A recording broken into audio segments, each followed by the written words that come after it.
The parking structure at 10th and Morrison was a concrete tomb at midnight. Victoria Cole leaned against the cold pillar on level 3, watching her breath form small clouds in the frigid March air. Her phone screen glowed harsh and blue as she checked the ride confirmation for the third time. Gray Honda, license plate ending in 4J7. Arriving in 2 minutes, she shifted her canvas messenger bag higher on her shoulder. Feeling the weight of her laptop and the stack of revised mock-ups, she would probably redo again tomorrow. 18 months at Hartley Creative, and she still felt like she was sprinting on a treadmill. Never quite reaching the finish line, her boss kept moving further away. Her eyes burned with exhaustion. The presentation had run until 11, then Donald wanted changes. Of course he wanted changes. She had stayed to implement them while the office emptied around her. The building's night security guard had given her a sympathetic nod on her way out. He saw this too often. A vehicle's headlights swept across the level, and Victoria straightened. Dark sedan, pulling into the waiting zone near the elevator bank. Close enough? She hurried over, heels clicking on concrete, and pulled open the rear door before the dome light fully illuminated the interior. The smell hit her first. Leather, but not the tired synthetic kind. This was rich, broken in, mixed with something clean and masculine that definitely did not come from a cardboard air freshener. She slid across the seat, and her hand touched wood trim. Actual wood, wrong car. The realization hit the same moment the door closed with a sound too solid. Out, too expensive to belong to any rideshare vehicle. Her stomach dropped like an elevator with cut cables. She looked up. The driver's seat was occupied, but the man had not turned around. She could see his silhouette, one hand resting on the steering wheel, the other on the gear shift. He sat completely still, and somehow that stillness was more frightening than any sudden movement could have been. Victoria's hand shot to the door. Handle and yanked. Nothing happened. The lock did not budge. Her throat tightened. The downtown parking structure suddenly felt very empty, very far from help. She pulled again, harder. The handle clicked uselessly. Wrong car, she managed, voice smaller than she wanted. She cleared her throat and tried again. I need to get out. This is a mistake. For a long moment, he said nothing. Then, without turning, his voice came low and measured. I gathered that. The accent was subtle, educated, West Coast money layered over something else. Not threatening, but not exactly warm either. Observational. He pressed something on the center console, and the locks clicked open with a soft sound that felt very loud in the quiet. Victoria shoved the door open and practically fell onto the concrete. Cold air rushing in to replace the warmth. She caught herself with one hand on the car's frame, heart hammering against her ribs like it wanted out. Easy, he said, and this time he did turn. The interior light caught his features. Mid-30s, dark hair pushed back from his forehead, strong jaw shadowed with the beginning of evening stubble. His eyes were an unusual shade, somewhere between gray and blue, like storm clouds over the ocean. He wore a black sweater over a white shirt, sleeves pushed to his elbows, and a watch that probably cost more than her rent caught the light. Everything about him said money, the quiet kind that did not need to announce itself. He did not look angry. He looked curious, like she was a puzzle he had not expected to find in his back seat at midnight. Victoria straightened, clutching her bag like a shield. I'm so sorry. The app said, gray sedan, and I was not paying attention. Clearly, stepped out of the car with fluid ease, moving around the open door. He was tall, over 6 feet, and carried himself with the kind of confidence that came from never having to prove anything to anyone. These structures are poorly lit, easy mistake. But his eyes said he did not think it was that simple. He was studying her, taking in her rumpled blazer, her smudged eyeliner. The coffee stain on her bag strap she kept meaning to clean. I should go, Victoria said, taking a step back. Her heel caught a crack in the concrete, and she wobbled. His hand shot out, catching her elbow before she could tip backward. The touch was light, steadying, but heat radiated through her jacket sleeve like she had touched a live wire. His palm was warm, his grip sure, and for one suspended moment, they stood frozen. connected by that single point of contact. Careful, he said quietly, up close. She could see the gray in his eyes had flecks of darker blue, like fragments of midnight sky. A small scar cut through his left eyebrow, pale against tan skin.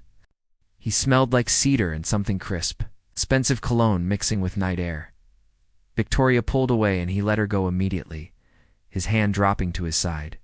His fingers flexed once, like they remembered the touch. "Thank you," she said, breathless for reasons that had nothing to do with almost falling. "And I really am sorry for, breaking into your car." The corner of his mouth lifted slightly. Not quite a smile, but close. Breaking in suggests intent. "You looked more lost than criminal." "Still," Victoria said. Her phone buzzed. She glanced down. Gray Honda, 30 seconds away. When she looked back up, he had not moved, but something in his expression had shifted. Interest. Maybe. Or calculation. "Your actual ride?" he asked, nodding at her phone. "Yes, I should." She gestured vaguely toward the ramp. "I'll wait," he said. It was not a question. Victoria wanted to argue, to tell him she was perfectly fine. But the rational part of her brain that had been screaming since she climbed into his car now whispered that maybe having a witness was not the worst idea. So she nodded. They stood in awkward silence as headlights approached. A gray Honda pulled up, license plate ending in 4J7. The real ride. Victoria moved toward it, then paused. "Thank you for not calling security or, freaking out." He slid his hands into his pockets, head tilting slightly. "Not much rattles me anymore." There was a story in those words, something heavy and true. Victoria felt it land between them like a stone dropped in still water. She said, "Good night, then." "Good night, Victoria." She froze with her hand on the Honda's door handle. Slowly, she turned back. "I never told you my name." He did not look surprised by her surprise. Just gave that almost smile again and tapped the side of his head. "Your ID badge. It was facing out on your bag strap." Victoria looked down. Sure enough, her Hartley Creative badge hung at an angle, her full name printed in bold letters. Victoria Cole, graphic designer. When she looked up again, he was already moving back to his car, a sleek black Mercedes that probably cost more than she would make in 5 years. He slid behind the wheel without a backward glance, but as the Honda pulled away, Victoria saw him in the side mirror, sitting motionless in his car. Watching her disappear up the ramp, she did not learn his name until the next morning. When she arrived at Hartley Creative and saw him stepping out of the same Mercedes in the executive parking section, wearing a charcoal suit that fit like it had been sewn directly onto his body, Nathan Pierce, founder and CEO of Pierce Capital Management, her building's largest tenant, and apparently the man whose car she had accidentally invaded at midnight. Victoria stood by the elevator bank, coffee frozen halfway to her lips as he walked past with confident strides. He did not see her at first, focused on his phone, but then something made him glance up. Their eyes met across the lobby. Nathan Pierce stopped walking. For just a moment, recognition flashed across his features, followed by something else. Amusement, maybe. Or was it interest? He changed direction. Victoria's heart began to race again, just like it had in the parking structure. But this time, in the harsh, fluorescent light of morning. There was no ambiguity about what she felt. It was not fear. Nathan stopped 3 feet away, close enough that she caught that cedar scent again. "We really should stop meeting like this," he said. Voice pitched low enough that no one else in the busy lobby could hear. Victoria swallowed hard. "I promise I'm not stalking you. It's disappointing," he replied. And this time, the smile reached his eyes. The elevator dinged behind her, doors sliding open. Other people moved past them, business as usual, completely unaware that Victoria's entire world had just tilted on its axis. Nathan asked. 12, Victoria said. "You, 18. Of course. The executive suites, the penthouse offices with the view of the bay." They stepped into the elevator together.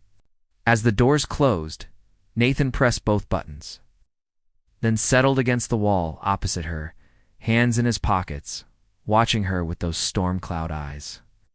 "So," he said as the elevator began to rise, Do you make a habit of breaking into expensive cars? Despite everything, despite the exhaustion and the anxiety and the complete surreality of the situation, Victoria laughed. Only on Tuesdays? It's Wednesday. Then I'm a day late. His smile widened, genuine now, and it transformed his entire face from striking to devastating. The elevator slowed at 12. The doors opened onto the familiar chaos of Hartley Creative. Desk lamps and scattered papers and the perpetual hum of deadline pressure. Victoria stepped toward the exit, then looked back. Nathan had not moved, still watching her with that unreadable expression. "See you around, Victoria Cole," he said quietly. The doors closed before she could respond. Victoria stood in the hallway long after the elevator ascended, pulse racing. Skin tingling where his voice had wrapped around her name. She had no idea that everything was about to change. The coffee machine on the 12th floor had been broken for 3 days. Victoria stood in front of it Wednesday morning, watching the sad drip of brown liquid that looked more like regret than caffeine, when her coworker Jennifer appeared at her elbow. "Executive floor has the good machines," Jennifer said, not looking up from her phone. 18th. "No one will stop you if you look like you belong." Victoria thought about Nathan Pierce, 6 floors above, probably drinking perfect espresso from a machine that cost more than her car. She thought about those storm cloud eyes and the way he had said her name in the elevator. Then she grabbed her empty mug and headed for the stairs. The 18th floor was a different world. Floor-to-ceiling windows overlooked the bay. The carpet was thick enough to sink into. Everything gleamed with the quiet polish of serious money. Victoria felt immediately out of place in her off-rack blazer and scuffed heels. The break room was empty, thank goodness. She moved quickly to the espresso machine, studying the buttons like they might explode. There were at least 12 options, and none of them said regular coffee. Third button from the left, a voice said behind her. Victoria spun. Nathan stood in the doorway, holding a folder, wearing navy slacks and a white shirt with the sleeves rolled up. No tie. He looked unfairly good for 9 in the morning. "Americano," he continued, stepping into the room. "Unless you prefer something sweeter."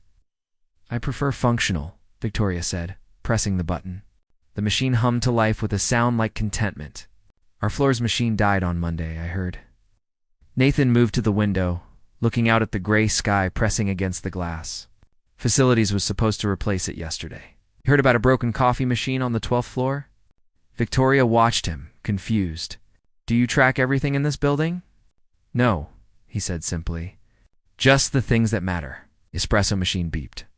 Victoria grabbed her mug, suddenly aware that her hands were shaking slightly. The implication in his words hung in the air between them, heavy and impossible to ignore. "Thank you," she said, "for the coffee guidance." Nathan turned from the window. "Victoria." The way he said her name made it sound like a complete sentence. "We keep meeting. You work here." "I work here." "It's bound to happen, is it?" He moved closer, not crowding her, but close enough that she could see the faint shadows under his eyes. He looked tired, she realized. Successful and polished, but tired in a way that went deeper than lack of sleep. "Or are you avoiding the 12th floor coffee machine on purpose?" "That would require me to know your schedule," Victoria said, lifting her chin. "Which I don't." "I'm here every morning by 7, Nathan said. "I leave around 9 most nights. I drink 4 cups of coffee before noon and take calls from Tokyo at 6 a.m. on Tuesdays." He paused. "Now you know my schedule." Victoria stared at him. "Why are you telling me this?" "Because you're interesting," Nathan said, like it was the simplest thing in the world. "And I don't find many things interesting anymore." Before Victoria could respond, voices echoed from the hallway. Nathan stepped back smoothly, the moment breaking like glass. 2 executives in expensive suits entered deep in conversation. They nodded at Nathan with the casual respect of equals, barely glancing at Victoria. She slipped out while they were distracted, heart hammering, coffee forgotten in her hands. The encounters continued. Thursday, she found him in the lobby during her lunch break, standing by the revolving doors with his phone pressed to his ear. He saw her, held up one finger in a wait gesture, then finished his call in rapid Mandarin that sounded both fluent and frustrated. Problem? Victoria asked before she could stop herself. Tokyo investors, Nathan said, pocketing his phone. They want assurances I can't give. He looked at her properly then, taking in her rain-dampened hair and the sandwich wrapper in her hand. You eat lunch alone? Usually. My coworkers go to that salad place on 5th. I'm more of a deli person. Me too, Nathan said. Then, as if making a decision, there's a place 2 blocks over. Makes sandwiches the size of your head. Join me? Victoria knew she should say no. Knew that whatever this was, whatever kept pulling them into each other's orbit, was dangerous in ways she could not quite name. But she was tired of eating alone at her desk. And he looked at her like she was not just another employee in an endless building full of them. "'Kay," she heard herself say. They walked in comfortable silence through the downtown lunch rush. The sandwich shop was tiny, cramped, with exactly 4 tables and a counter worn smooth by decades of elbows. Nothing like where Victoria imagined Nathan Pierce usually ate. You come here often? She asked as they squeezed into a corner table. Every Friday for 3 years, Nathan said. They know my order. Roast beef, whole grain, everything except onions. Why except onions? He smiled slightly. I have afternoon meetings. Professionalism. Victoria ordered turkey and Swiss.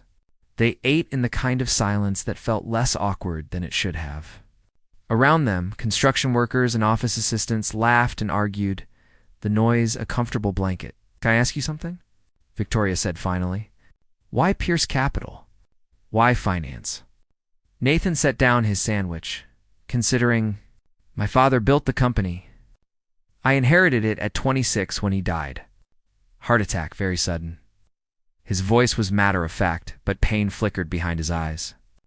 I was supposed to take over eventually, just not that soon. I'm sorry, Victoria said, meaning it. Out. It was 8 years ago. I've made my peace. He looked at her directly. What about you? Why graphic design? I wanted to make things, Victoria said simply. Create something that didn't exist before I sat down. My family didn't understand. They wanted stable, practical. Teaching, nursing, accounting. But I needed to make beautiful things exist in the world. Nathan asked. At Hartley Creative, do you get to make beautiful things? Victoria thought about the endless revisions, Donald's dismissive comments.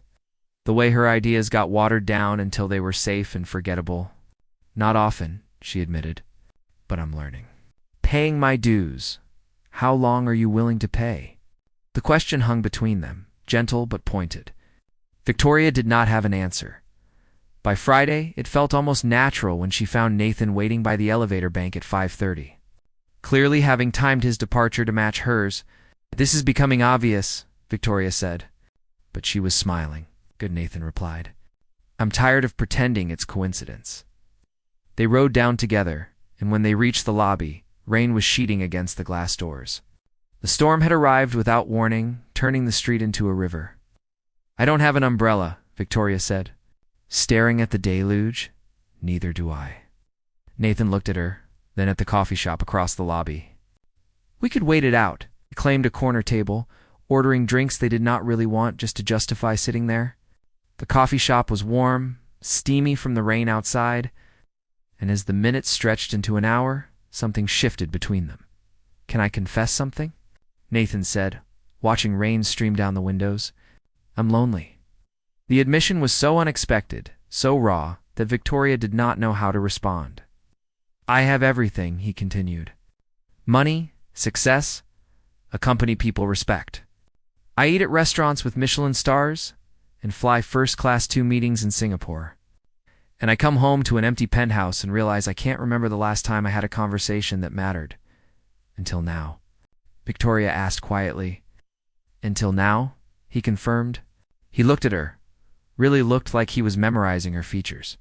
You broke into my car and called me out in an elevator and eat deli sandwiches instead of expense account salads? You're real, Victoria. Everything in my life is calculated and strategic and carefully managed, but you're just real. Victoria's throat felt tight. I'm also broke and exhausted and pretty sure my boss hates me. I live in a studio apartment where the heater only works on Tuesdays, and I can't afford to fix my car's check engine light. Real isn't always better. It is to me, Nathan said. The rain continued to fall. Around them, the coffee shops slowly emptied as other stranded commuters gave up and made runs for their cars. But Nathan and Victoria stayed, talking about things that mattered. His mother's death when he was 12. Her sister's wedding she could not afford to be in properly. The weight of expectations and the fear of mediocrity. By the time the rain slowed to a drizzle, Victoria felt like she had known him for years instead of days. They walked out together, and Nathan's driver was waiting at the curb. The Mercedes, gleaming wet in the streetlight. I can drop you home, Nathan offered. Victoria thought about her studio apartment, the peeling wallpaper and the lumpy futon. Thought about Nathan seeing the gap between their worlds laid bare. I'll catch the bus, she said. But thank you. Nathan looked like he wanted to argue, but instead he just nodded. Victoria, he said, and then stopped, as if he had lost the words. Yes. This isn't nothing, he said finally. Whatever this is, it's not nothing. I know, Victoria whispered. He reached out, his fingers brushing her wrist so lightly she might have imagined it. Then he was gone, sliding into the back of the Mercedes. And Victoria stood alone on the wet sidewalk. Feeling the ghost of his touch like a brand, she walked to the bus stop with her heart racing and her mind spinning, knowing that nothing would ever be simple again.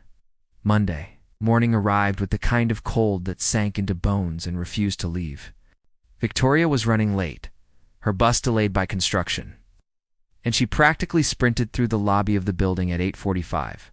Her presentation to a potential client was in 15 minutes, and she still needed to set up the conference room. The elevator doors were closing when a hand shot out, stopping them. Nathan stepped in, impeccable in a charcoal suit, looking like he had been awake and productive for hours. Running late? He asked, the corner of his mouth lifting. Catastrophically, Victoria said, clutching her portfolio bag. Please don't be charming right now. I need to focus. I'm not being charming. This is just my face. Despite her stress, Victoria laughed. The elevator climbed, and she tried to calm her racing heart. When it stopped at 12, she moved to exit, but Nathan caught her hand. You'll do great, he said quietly. Whatever this presentation is, they'd be fools not to hire you. The doors closed before she could respond, but his words stayed with her through the entire meeting. And maybe they helped, because an hour later, Donald grudgingly admitted the client had been impressed. That afternoon, Victoria's phone rang with a number she did not recognize. Miss Cole? The voice was professional, female. This is Patricia from Pierce Capital Management. Mr. Pierce would like to schedule a meeting with you tomorrow at 2, if you're available. He said to tell you it's about your work. Victoria's stomach flipped. My work? That's all the information I have. Shall I confirm the appointment? Victoria agreed before her rational brain could interfere. She spent the rest of the day wondering what Nathan wanted, her mind spinning through possibilities, each more unlikely than the last. The next afternoon, she rode the elevator to 18 with sweaty palms and a racing heart. Patricia, a woman in her 50s, with kind eyes and perfect posture, greeted her and led her to a corner office with floor-to-ceiling windows and a view that made Victoria forget to breathe. Nathan stood when she entered, gesturing to a leather chair across from his desk.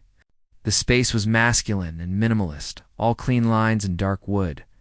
On his desk sat a tablet displaying what looked like her online portfolio. Thank you for coming, Nathan said. He sounded almost nervous, which was impossible. Men like Nathan Pierce did not get nervous. Tricia said this was about my work. Victoria settled into the chair, trying to project confidence she did not feel.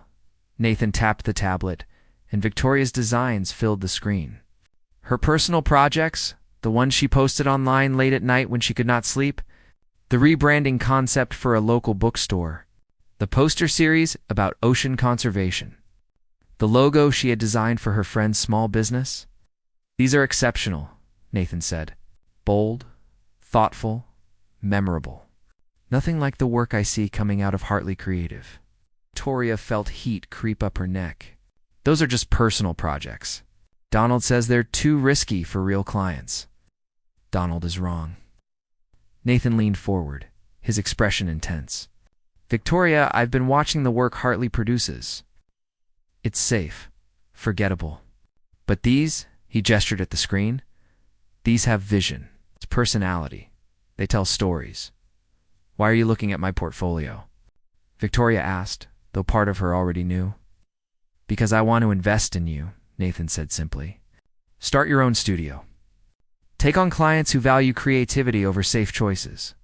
I can provide startup capital, office space, connections to clients who actually appreciate good design. The offer hung in the air between them. Enormous and impossible. You want to give me money? Victoria said slowly. To start my own business, I want to invest in talent that's being wasted. Nathan's voice was careful, measured. This would be a business arrangement, Victoria. Standard terms, contracts, everything professional and above board. Because we're friends, Victoria said. The word feeling inadequate for what they actually were. Because you're brilliant, Nathan corrected. And because watching you dim your own light to fit into a place that doesn't value you is painful. Victoria stood, needing to move. She walked to the window, looking out at the city spread below. I can't accept this. Why not? Because, she turned to face him. Because every time I look at my success, I'll wonder if I earned it or if you just handed it to me. Because people will say I slept my way into opportunity. Because mixing business and whatever this is between us is asking for disaster. Nathan stood as well, coming around the desk but keeping distance between them. I understand, he said quietly. Do. But Victoria talent doesn't wait for perfect circumstances. Opportunities don't arrive when we're ready. Sometimes we have to choose between pride and possibility. It's easy for you to say. You inherited everything. The words came out sharper than she intended. Nathan flinched, just slightly, but she saw it. You're right, he said after a moment. I was given advantages you weren't, but I've also spent 8 years proving I deserved what I inherited. Working 18-hour days, making decisions that kept 300 people employed. I know what it costs to accept help and then have to justify it. Victoria's phone rang, shattering the tension. She glanced at the screen and her blood went cold. Her mother. Her mother never called during work hours. I need to take this, she said, answering. Mom. The conversation was brief, but each word landed like a physical blow. Her father. Hospital. Heart attack. Stable, but serious. She needed to come home, 2 hours north. Needed to come now. Victoria ended the call with hands that shook so badly, she nearly dropped her phone. What happened? Nathan was at her side instantly, steadying her elbow like he had that first night in the parking structure. My father, Victoria managed. Heart attack. I need to get home, but my car is broken, and the buses don't run express until 6, and I can't think I can't. My driver, Nathan said immediately. He'll take you right now, or I'll drive you myself. Whatever you need, you have meetings. I don't care. His voice was fierce. Let me help Victoria, please. She looked up at him, this man who had somehow become essential in a handful of days, and nodded. They took his Mercedes. Nathan drove himself, waving off his driver, and they left the city behind in silence. Victoria watched the landscape blur past, her mind a storm of fear and guilt and the memory of her father's laugh. The way he used to lift her onto his shoulders when she was small. He wanted me to be a teacher, she said suddenly. Stable job, good pension. When I chose design school, we fought. He said, I was throwing away my future on dreams. Do you regret it? Nathan asked. No, but I wish he understood. Her voice broke. I wish he was proud of me. Nathan reached across the console and took her hand. His palm was warm, solid, real. He is, Nathan said with quiet certainty. Parents don't always know how to say it, but he's proud. They drove in silence after that, hands linked, and Victoria felt something shift in her chest. This man, this near stranger who knew her better than people she had known for years, had dropped everything to drive her through an emergency without hesitation or expectation. At the hospital, Nathan stayed in the waiting room while Victoria went in to see her father. He looked small in the hospital bed, gray and tired, but alive. Her mother held his hand, and when she saw Victoria, she started crying. "He's going to be okay," her mother said. "They said he's going to be okay." Victoria sat with them for hours, holding her father's other hand, listening to the steady beep of monitors. Eventually, her father woke, groggy from medication. He looked at Victoria and managed a weak smile. "You came," he said, voice rough. "Of course I came, Dad. I'm proud of you," he said suddenly, squeezing her hand. "I never said it enough, but I'm proud of what you're building. Your mother showed me your designs online. They're beautiful, sweetheart. So beautiful."